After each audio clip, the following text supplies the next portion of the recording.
കോൺഗ്രസ് നേതാവ് മനീഷ് തിവാരിയും ബി.ജെ.പിയിലേക്ക് ഇന്ന് സൂചന. ലുധിയാന ലോക്സഭാ സീറ്റിൽ ബി.ജെ.പി ടിക്കറ്റിൽ മത്സരിക്കാൻ താൽപര്യം പ്രകടിപ്പിച്ചു എന്നാണ് വിവരം.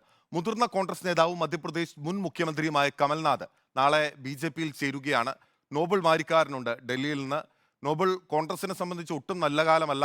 അധികാരം തിരിച്ചുപിടിക്കുന്നതിന് വേണ്ടി രാഹുൽ ഗാന്ധി വടക്ക് നിന്ന് കിഴക്കോട്ടും തെക്ക് നിന്ന് പടിഞ്ഞാറോട്ടും എല്ലാം നടക്കുമ്പോൾ കോൺഗ്രസിന്റെ ഗാന്ധി കുടുംബത്തോട് വിശ്വസ്തത പുലർത്തിയിരുന്നതും അല്ലാത്തതുമായ നേതാക്കൾ ബി.ജെ.പിയിലേക്ക് പോവുകയാണ്. ഒടുവിലത്തെ പേരാണ് മനീഷ് തിവാരി.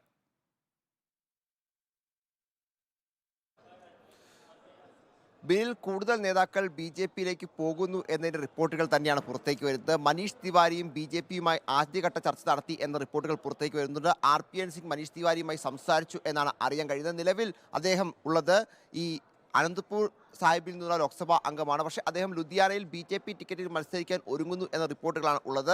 നേരത്തെ തന്നെ ഇതുമായി ബന്ധപ്പെട്ട ചർച്ചകൾ ആദ്യഘട്ടത്തിൽ ഉണ്ടായെന്നും വിവരങ്ങൾ ഉണ്ട്. എന്താണെങ്കിലും ഈ ലുധിയാന സീറ്റിൽ ബി.ജെ.പിക്ക് ഒന്നിലധികം സ്ഥാനാർത്ഥികൾ ഉണ്ട് എന്നാണ് പറയുന്നത്. പക്ഷേ അതുമായി ബന്ധപ്പെട്ട് ചർച്ചകൾ നടക്കുന്നു. ചർച്ചകൾക്ക് ഒടുവിൽ ഒരുപക്ഷേ മനീഷ് തിവാരി തന്നെ മത്സരിക്കാനുള്ള സാധ്യത ഉണ്ട് എന്നാണ് അറിയുന്നത്. നേരത്തെ G20 നേതാക്കളുമായി ബന്ധപ്പെട്ടുകൊണ്ട് മനീഷ് തിവാരി പല ഘട്ടങ്ങളിൽ ബി.ജെ.പിയിലേക്ക് പോകും എന്ന അഭ്യൂഹങ്ങൾ ഉൾപ്പെടെ ഉണ്ടായിരുന്നു. എന്നാൽ ഈ അടുത്ത കാലത്ത് അദ്ദേഹത്തിന് പദവികൾ ഉൾപ്പെടെ നൽകിക്കൊണ്ട് കോൺഗ്രസ് സംരക്ഷിക്കുകയും ചെയ്തു. എന്നാലും അദ്ദേഹം ഇപ്പോൾ ബി.ജെ.പിയിലേക്ക് പോകും എന്ന റിപ്പോർട്ടുകൾ തന്നെയാണ് ഉള്ളത്. കമൽനാഥ് നാളെയാണ് ബി.ജെ.പിയിൽ ചേരാൻ ഇരിക്കുന്നത്. കമൽനാഥിന് പിന്നാലെ മധ്യപ്രദേശിന് പിന്നാലെ പഞ്ചാബിൽ നിന്ന് കൂടി, പ്രധാനമായും കോൺഗ്രസിന് വലിയ ശക്തിയുള്ള സ്ഥലമാണ് പഞ്ചാബ്. അവിടെ നിന്നുകൂടി ഒരു മുതിർന്ന നേതാവ്, പ്രത്യേകിച്ച് ലോക്സഭയിൽ കഴിഞ്ഞ ദിവസങ്ങളിലെ ചർച്ചകളിലൊക്കെ ശക്തമായ വിമർശനം മോദി സർക്കാരിനെതിരെ നടത്തിയ നേതാവ് കൂടിയാണ് മനീഷ് തിവാരി. അദ്ദേഹം കൂടി ഇപ്പോൾ എന്താണെങ്കിലും ബി.ജെ.പിയിലേക്ക് പോവുകയാണെങ്കിൽ അത് തീർച്ചയായും വലിയ തിരിച്ചടിയാണ് ബി.ജെ.പിക്ക്. പ്രത്യേകിച്ച് ലോക്സഭാ തെരഞ്ഞെടുപ്പിൽ ബി.ജെ.പിയെ പരാജയപ്പെടുത്താൻ വേണ്ടി രാഹുൽ ഗാന്ധിയും ഒരുപക്ഷെ നേതാക്കളും വലിയ രീതിയിൽ തന്നെ പ്രവർത്തനം നടത്തുമ്പോഴാണ് സ്വന്തം പാളയത്തിൽ നിന്ന് പാർട്ടികൾ നേതാക്കൾ, അതും മുതിർന്ന നേതാക്കൾ, പ്രത്യേകിച്ച് മുൻ കേന്ദ്രമന്ത്രിമാർ ആയിരുന്നവർ, മുൻ മുഖ്യമന്ത്രിമാർ ആയിരുന്നവരൊക്കെ ബി.ജെ.പിയിലേക്ക് പോകുന്നത് എന്തും പ്രധാനപ്പെട്ടതാണ്. എന്താണെങ്കിലും കോൺഗ്രസ് വലിയ പ്രതിസന്ധിയിലാണ് ഉള്ളത്. ഈ പോകുന്ന നേതാക്കൾ ഏത് തരത്തിൽ, പ്രത്യേകിച്ച്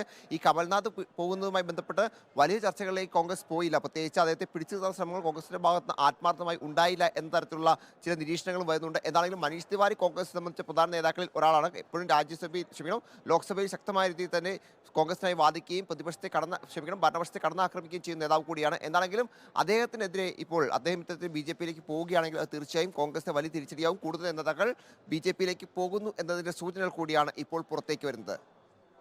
ഓക്കെ, മനീഷ് തിവാരി കൂടി ബി.ജെ.പിയിലേക്ക് എന്ന സൂചനകളാണ് പുറത്തു വരുന്നത്. ലുധിയാന ലോക്സഭാ സീറ്റിൽ മത്സരിക്കാൻ ബി.ജെ.പിയുമായി ചർച്ച നടത്തിയെന്ന് പറയുന്നു. മോദി ജനാധിപത്യത്തെ അട്ടിമറിക്കുന്നു, ബി.ജെ.പി രാജ്യത്തിന്റെ സത്തയെ ഇല്ലാതാക്കുന്നു എന്ന രീതിയിൽ വലിയ രീതിയിലുള്ള പ്രസംഗങ്ങൾ കഴിഞ്ഞ തവണ പാർലമെന്റിൽ ഉൾപ്പെടെ നടത്തിയിട്ടുള്ള ഒരു നേതാവാണ് ബി.ജെ.പിയുമായി ചർച്ച നടത്തിയെന്ന റിപ്പോർട്ടുകൾ പുറത്തു വരുന്നത് എന്നത് കോൺഗ്രസിനെ സംബന്ധിച്ച്, അവരുടെ നിലനിൽപ്പിനെ സംബന്ധിച്ച് തന്നെ വലിയ ചോദ്യചിഹ്നത്തിലാക്കുന്ന ഒരു വസ്തുതയാണ്.